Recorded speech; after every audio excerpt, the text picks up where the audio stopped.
안녕하세요. 미스터리 수사국입니다. 2012년 일본 카나가와현 즈시시에서 한 남성이 골판지 상자를 들고 급히 아파트 계단을 걷고 있으며 주변을 두리번 하였습니다.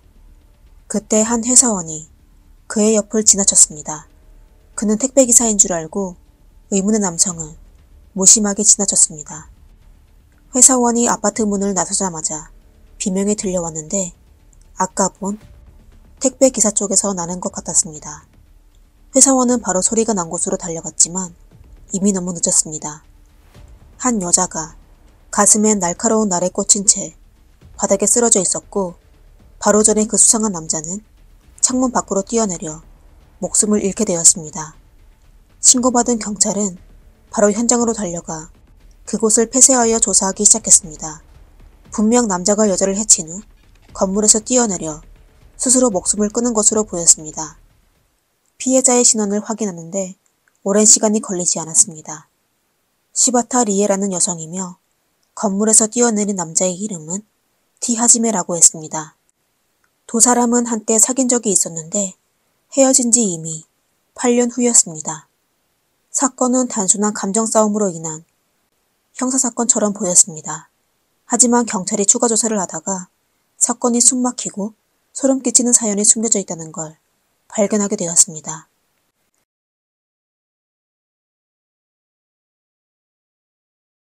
(2004년) 25세의 시바타 리에는 후쿠오카에서 대학을 졸업하고 도쿄의 한 광고회사에 입사하게 되었습니다.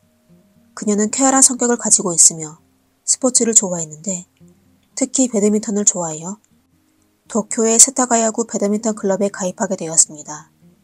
그녀는 클럽에서 많은 친구를 사귀었는데 그 중에 티하지메가 있었습니다.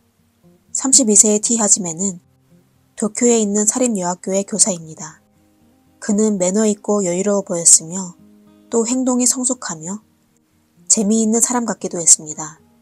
그리고 옷차림도 깔끔해 호감형 이미지였습니다. 이렇게 리에는 그에게 반하게 되었고 또 도쿄에 막 도착하여 친구가 없어 시간이 흘러가자 리에는 티하지메에게 점차 의지하게 되었습니다. 결국 두 사람은 사귀게 되었고 그녀는 이 선택 때문에 추후 8년 동안 고통을 견뎌야 할지는 상상도 하지 못했습니다. 두 사람의 관계가 점차 깊어지자 리에는 티하지메가 겉보기에 성숙한 모습과 달리 짜증이 많고 자존심이 강하며 사소한 일에도 화를 잘 내는 걸 알게 되었습니다. 예를 들어 리에가 데이트할 때 조금이라도 늦으면 그는 하루 종일 화를 내며 리에를 괴롭혔습니다. 어쩌면 부잣집 막내 도련님으로 크면서 아나무인 같은 성격을 가지게 되었는데 모든 일이 잘 풀리던 티하지메조차 대학 졸업 후 적성을 찾지 못하고 사립교사 계약교사로 이 학교 저 학교를 전전긍긍하게 되니 사회에서 받는 스트레스를 여자친구 리에에게 푼 것일지도 모르겠습니다. 그는 심지어 때때로 리에에게 극단적인 문자를 보내 리에를 겁먹게 만들기도 했습니다.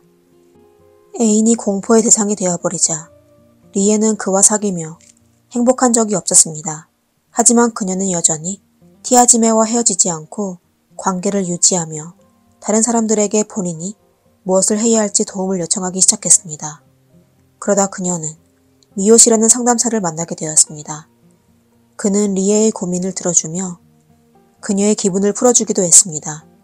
2년 후 마침내 리에는 관계를 더 이상 견딜 수 없어 티하지메에게 헤어지자고 했습니다. 처음 티하지메는 동의하지 않고 계속하여 리에를 괴롭히고 그녀에게 소리치고 심지어 리에에게 접시를 던지며 자해까지 했습니다. 티하지메의 비정상적인 행동에 리에는 겁을 먹고 다시는 헤어지자고 하지 않았습니다. 그러다 2주 후 티하지메의 기분이 안정되자 은근슬쩍 다시 이별을 제안했습니다. 생각밖의 이번에 티하지메는 이별을 받아들였습니다. 리에가 남자친구와 헤어지자 리에는 미요시의 고백을 받게 되었습니다. 티하지메와 달리 미요시는 인내심이 깊고 성격이 온화하여 리에가 존경할 만한 사람이었습니다. 리에는 점차 그에게 호감을 느끼게 되어 얼마 안 돼 두 사람은 사귀게 되었습니다. 하지만 행복도 잠시, 일주일 후 리에는 갑자기 수백 건의 위험 문자를 받게 되었습니다. 문자는 전부 티아지메가 보낸 것인데 그는 나는 절대로 당신만 행복한 걸 허락하지 않을 거야. 배신죄는 아주 심각한 거야. 라고 했습니다. 문자 폭탄의 리에는 지난 악몽이 떠올랐습니다. 더 이상 티아지메를 떠올리기 싫어 그의 연락처를 차단했습니다. 1년 후인 2008년 여름에 리에는 미호 씨와 결혼식을 올리고 도쿄에서 가나가와현 제시시로 이사하여 성도 남편의 성으로 바꿨습니다.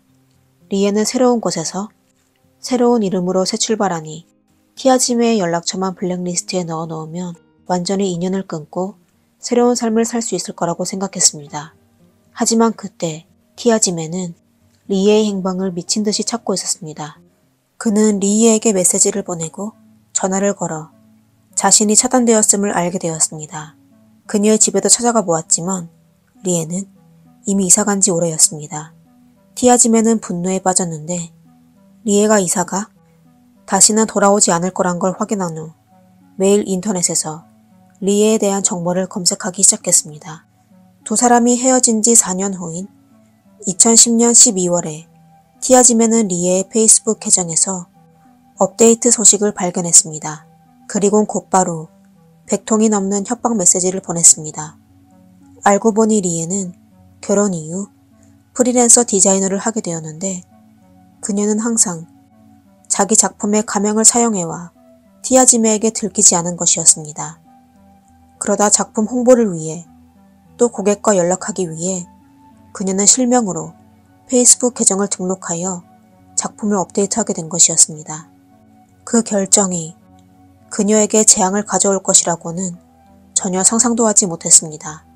티아지메는 페이스북에서 리에의 사진을 모두 다운로드하고 Q&A 웹사이트에 사진 출처와 작가 정보 그리고 집 주소를 묻는 등 질문을 400개 이상을 게시했습니다. 컴퓨터 앞에 앉아 눈을 크게 뜨고 필사적으로 리에에 대한 정보를 찾고 있는 티아지메의 무서운 모습이 상상이 갑니다. 인터넷의 힘은 역시 매우 강했습니다. 티아지메는 리에가 결혼한 사실을 알게 되어 분노에 빠지게 되었습니다. 그는 바로 교사직을 그만두고 자해까지 해가며 최선을 다해 리에의 집을 찾기 시작했습니다. 그는 리에가 제시시로 이사했다는 소식을 듣고 바로 그곳으로 이사했습니다. 그리고 그는 리에에게 협박 문자를 계속 보내기 시작했습니다.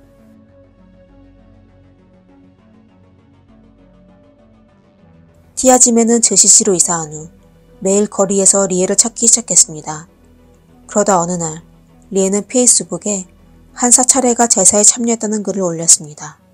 티아지메는 다른 계정으로 그 사찰의 위치를 실시간 확인하기 시작했습니다. 그는 리에가 한번 갔던 곳이라면 2번 이상 다시 갈 것이라고 믿고 그곳에 계속 있기만 하면 리에를 찾을 수 있을 것이라고 생각했습니다. 리에는 괴롭힘을 견디지 못해 경찰에 신고했습니다. 하지만 경찰은 티아지메에게 구두로 경고만 했을 뿐 아무런 처벌을 내리지 않았습니다.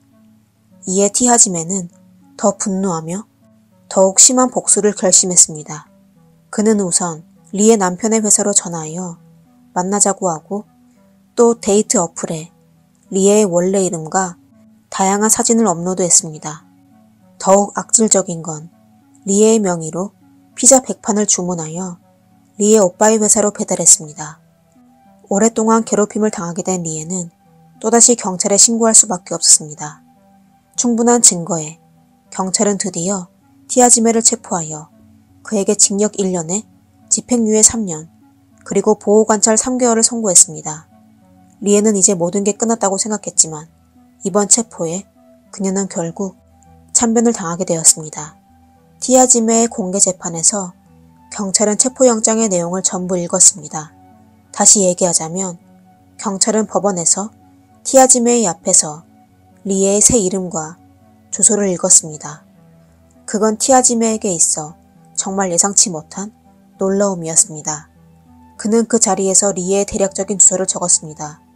그리고 보호관찰 3개월이 지난 후 또다시 복수를 시작하게 되었습니다.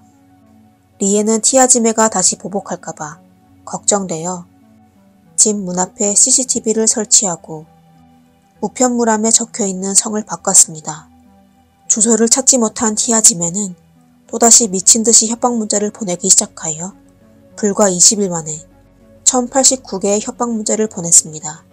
하지만 한 달 후 티아지메는 갑자기 리에를 괴롭히는 행동을 중단했습니다. 반년이 넘도록 리에와 그녀의 가족은 아무런 괴롭힘을 당하지 않았습니다. 모두가 경계심을 풀고 심지어 문 앞에 설치한 카메라까지 제거했습니다. 순진한 리에는 티아지메가 이미 재판 중에 들은 주소를 조사하기 위해 사립탐정을 고용했다는 사실을 모르고 있었습니다. 2012년 11월 6일 티아지메는 박스를 들고 택배기사를 위장하여 리에의 집으로 들어갔습니다.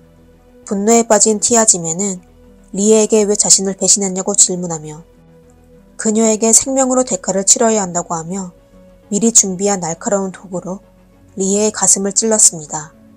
리에는 바로 바닥에 쓰러져 숨지게 되었습니다.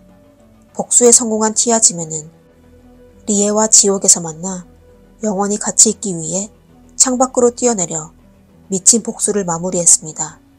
사건은 여기서 끝나게 되었지만 의문스러운 점이 많이 남게 되었습니다. 우선 경찰이 구속영장에 피해자의 주소를 기재하여 가해자에게 알려주었다는 것입니다. 그리고 티아지메는 3개월의 보호관찰 기간 동안 리에를 괴롭히면 안 됐지만 그는 사실 3개월 동안 계속하여 리에에게 협박 문자를 보내 그녀를 괴롭혔는데 경찰은 보호관찰 기간을 연장하거나 그에게 처벌을 내리지 않았습니다. 마지막으로 가장 놀라운 점은 티아지메가 고용한 사립탐정이 정부 부서로부터 리에의 주소와 전화번호 등 정보를 쉽게 알아낼 수 있었다는 점입니다. 해당 정보는 가장 중요하게 보호되어야 하는 것인데 노출되어 리에가 참변을 당하게 되었습니다. 그 후 사립탐정은 경찰에 기소되어 체포되었습니다. 리에는 여러 번 참변을 피할 수 있었지만 경찰의 반복된 실수에 또 탐정이 돈을 벌기 위해 개인정보를 유출하여 그녀는 결국 숨지게 되었습니다.